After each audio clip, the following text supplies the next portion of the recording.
professeurs de l'ITAC votent la grève à 100%. Une scierie du Kamouraska forcée de suspendre ses activités. Début de la période de dégel et de restriction de charge des véhicules lourds.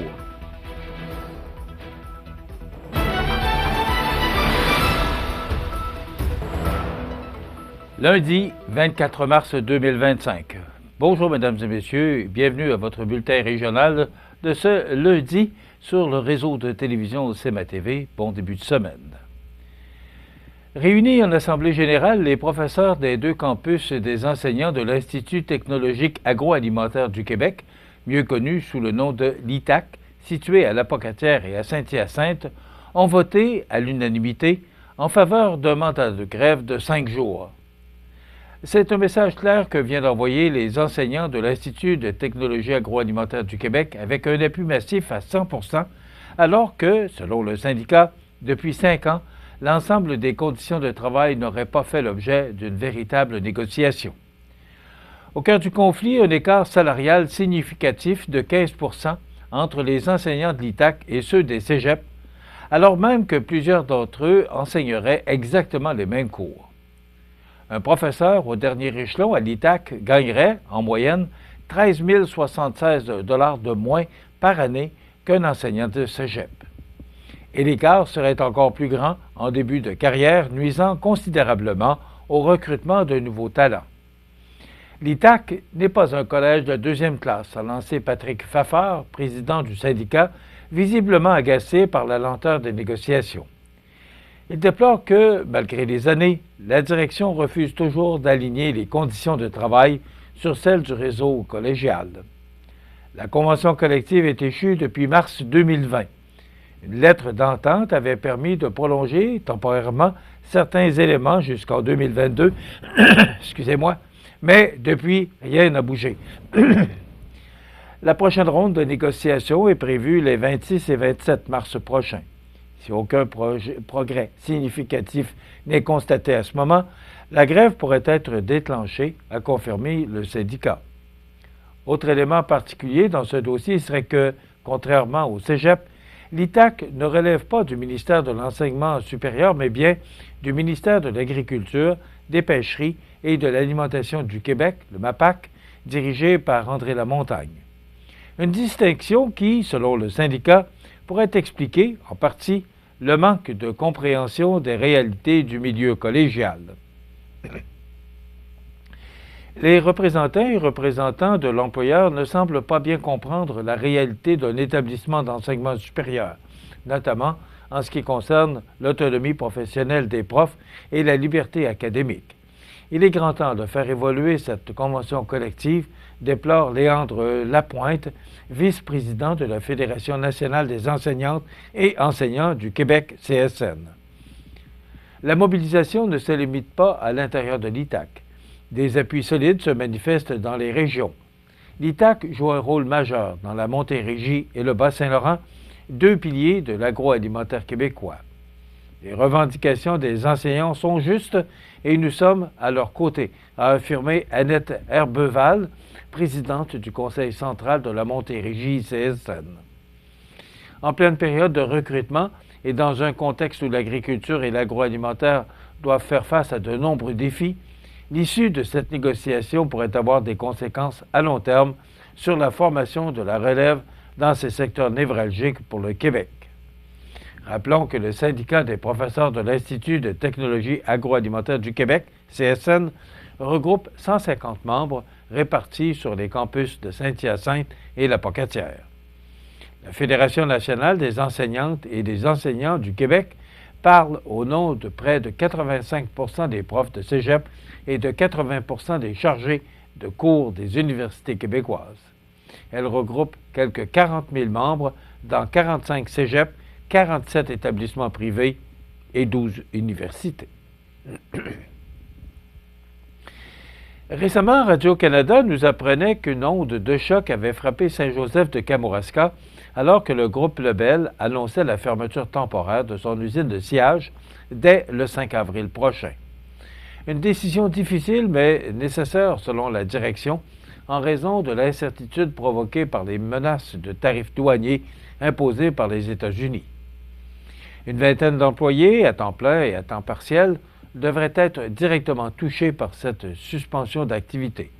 Toutefois, l'entreprise affirme avoir prévu un plan de réaffectation pour les travailleurs qui souhaiteraient prolonger leur emploi ailleurs dans le groupe.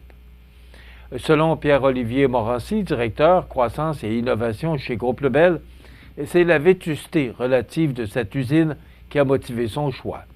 C'est une usine qui est un peu moins performante et qui n'est pas à la fine pointe de la technologie. On a préféré concentrer nos opérations dans nos installations les plus efficaces, explique-t-il. Il est important de préciser que seule l'activité de sciage sera suspendue à Saint-Joseph. Le secteur du bois traité, lui, continue de fonctionner normalement. Même si l'entreprise se porte bien financièrement, elle adopte une posture de prudence. On suit la situation de très près. Un comité interne se réunit chaque semaine pour analyser l'évolution du dossier des tarifs aux États-Unis.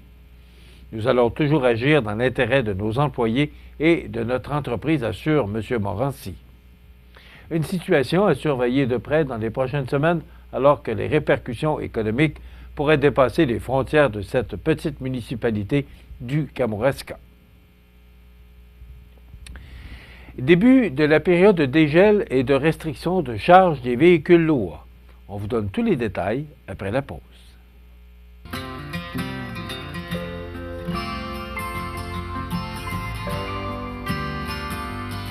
Pour tous les beaux événements de votre vie, location de tente DJR. 418 241 6977. Le restaurant Pizzeria Porto Bellissimo, un incontournable à Saint-Jean-Port-Joli. Pizza débordante de garniture, menu varié et abordable. Délicieux dessert avec des produits de grande qualité des gâteries de l'Ami. Porto Bellissimo et les gâteries de l'Ami, route de l'église à Saint-Jean-Port-Joli. CMA TV agrandit son rayonnement de diffusion.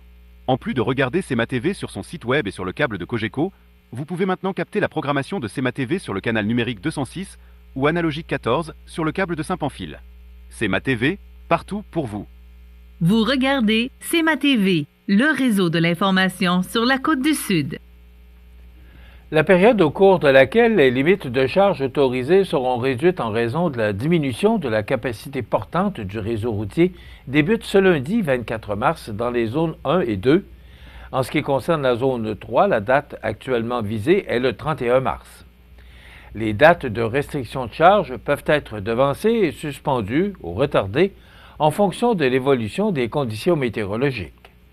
Elles couvrent non seulement la période de dégel, mais également celle qui permet à la chaussée de récupérer sa capacité portante. Rappelons que les limitations de charge imposées pendant le dégel ont pour but de protéger le patrimoine routier au bénéfice de l'ensemble des usagers de la route. À cela s'ajoute la préservation d'un réseau sécuritaire. Le ministère des Transports et de la Mobilité durable et de la Société de l'assurance automobile du Québec rappelle aux différents partenaires de l'industrie l'importance de respecter les règles en matière de transport. Et ces derniers ne sont pas à l'abri d'éventuelles sanctions. Les zones de dégel, la zone 1 couvre le sud du Québec, soit les grands centres tels que Gatineau, Montréal, Sherbrooke, Trois-Rivières et Québec, et s'étend jusqu'à Rivière-du-Loup. La zone 2 est située immédiatement au nord de la zone 1 et inclut les réserves phoniques La Vérandrie et des Laurentides, ainsi que le Témiscamingue, le Saguenay, le Lac-Saint-Jean, la Côte-Nord, Rimouski, la Gaspésie et les îles de la Madeleine. La zone 3 se trouve au nord de la zone 2 et inclut l'Abitibi, la région de Chibougamau, Chapais, ainsi que la réserve phonique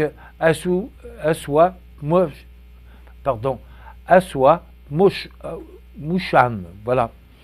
Le panneau routier en période de dégel installé à divers endroits sur les chemins publics du Québec et réservé à la période de dégel indique l'obligation de respecter les restrictions de charge en vigueur.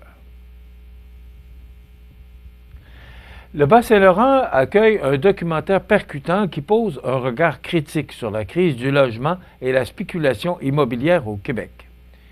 Le dernier flip, réalisé par Diane Bérard, Samuel Gervais et Mathieu Vachon, sera présenté à 3 reprises dans la région, notamment le 9 avril à 17h au cinéma Le Scénario de la Pocatière. L'événement, entièrement gratuit, vise à sensibiliser la population aux défis de l'accès au logement et à explorer des alternatives viables. Ce film met en lumière un enjeu majeur, soit l'impact de la spéculation sur le marché immobilier et la difficulté croissante des Québécois à se loger convenablement. Il fait ressortir des solutions concrètes, notamment la démarchandisation de 20% du parc immobilier québécois en favorisant des modèles comme les coopératives de propriétaires et les projets hors marché. Après chaque projection, une causerie avec les réalisateurs sera organisée, offrant au public une occasion unique d'approfondir les enjeux soulevés par le film. Ces discussions seront l'occasion d'explorer les diverses solutions possibles pour remédier à la crise du logement. Selon les organisateurs de la tournée Bas-Laurentienne, la construction traditionnelle ne suffira pas à résoudre la crise du logement. Il faut envisager des solutions alternatives et collectives pour améliorer la situation. Ces échanges permettent aux citoyens de poser leurs questions, de partager leurs propres expériences et de prendre part à une réflexion collective sur l'avenir du logement dans la région. Parallèlement aux projections, des rencontres avec des élus et des partenaires du milieu auront lieu afin de réfléchir collectivement aux pistes d'action locales pour faire face à la crise du logement. L'objectif de ces échanges est d'identifier les initiatives qui pourraient être mises en place dans la région, que ce soit par le biais de nouvelles politiques, d'investissement ou de collaboration entre les différents acteurs du secteur de l'habitation.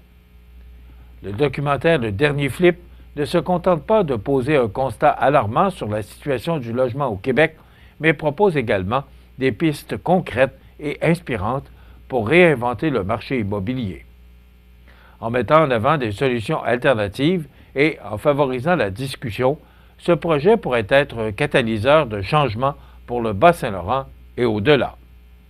Rappelons que cette initiative est portée par la MRC de Kamouraska et bénéficie du soutien de plusieurs partenaires majeurs. Les sports, présentés par Groupe Corriveau, entrepreneurs électriciens et plomberie, un appel, 4 services. Groupe Corriveau à Montmagny, 88 248 8992, votre solution. Vous avez des projets de construction ou de rénovation? Pensez Groupe Corriveau, entrepreneurs électriciens et plomberie. Un appel, 4 services, 88 248 8992, Groupe Corriveau à Montmagny ou groupecorriveau.com. La solution pour du travail bien fait.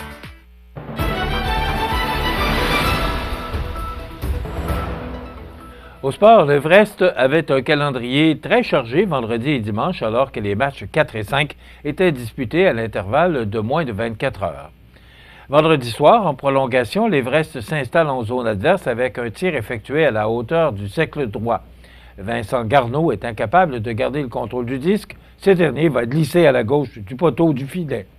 Une relance immédiate est effectuée par l'Indigo et sur l'échappée, Grimby conclura la rencontre pour niveler la série 2-2. Les deux équipes se donnaient à nouveau rendez-vous à 16h samedi. La troupe de Simon Lebrec est allée pour une troisième fois de suite en prolongation. Après une sortie de 3 points vendredi soir, Seren Nitishaboy a de nouveau récidivé avec autant de points en inscrivant le but de la victoire 5-4. Le résultat des courses est que la Côte-du-Sud mène toujours la série, cette fois 3-2. Du côté du Caron Industrie, défaite du côté de Saint-Romuald dans la 6e match de la série, défaite qui met fin à une excellente première saison pour la jeune équipe. Un bilan de saison et la lumière sur les événements du dernier week-end devraient nous parvenir sous peu. Voilà ce qui complète votre bulletin d'actualité de ce lundi 24 mars. Dans un moment, des prévisions de la météo et l'état des routes. Voilà, c'est tout pour l'instant. Bonne journée, mesdames, messieurs.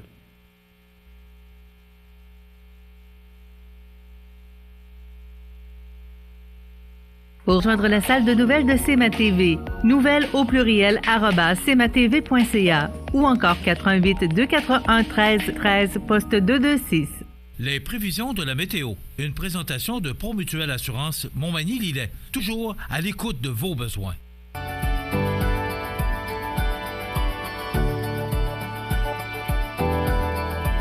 Promutuelle Assurance, votre assureur local. 418-248-7940. La la la la la la la.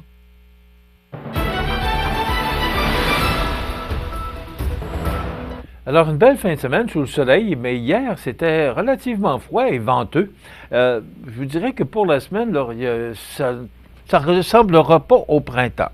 C'est plus des conditions hivernales qu'on aura au cours de la semaine. Donc, ça nous donne, en résumé, pour aujourd'hui, lundi, un ennuagement, faible neige intermittente qui débute en mi-journée, des vents devenant du sud-est à 20 km/h tard ce matin, avec un maximum de -1. Avec le vent, là, on pourrait ressentir -15 ce matin et -3 cet après-midi. Ce soir et la nuit prochaine, neige, accumulation de 2 à 4 cm, des vents jusqu'à 15 km/h, température stable à près de -1, avec le vent prévu -6. Demain mardi, des averses de neige et de pluie, accumulation de neige de 2 cm, des vents jusqu'à 15 km/h avec un maximum de +3, mais avec le vent, on pourrait ressentir -6 demain matin. Pour mercredi, nuageux, maximum de +2. Jeudi, de la neige, un maximum de +1. Et vendredi, alternance de soleil et de nuages avec 40 de probabilité d'averse de neige et un maximum de +3. Les normales de saison, ce temps-ci d'année, sont de 2 le jour, -8 la nuit. Le soleil s'est levé à 6h38 et se couchera à 19h, heure avancée de l'Est.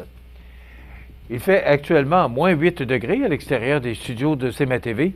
Les vents soufflent de direction nord-est à 6 km/h. L'humidité est à 71% et la pression barométrique est à 102,0 kPa. Maintenant, pour le menu de cette émission du lundi, en ce début de semaine, dans un moment, on vous présente la chronique Ancrez-vous avec Jessica Fortier-Lavallée de l'organisme L'Ancre. Et on reçoit le maire de Sainte-Apolline de Panton, Bruno Gagné, qui viendra nous parler de cette possible fermeture de l'école de Sainte-Apolline. Donc, une entrevue très intéressante avec M. Gagné.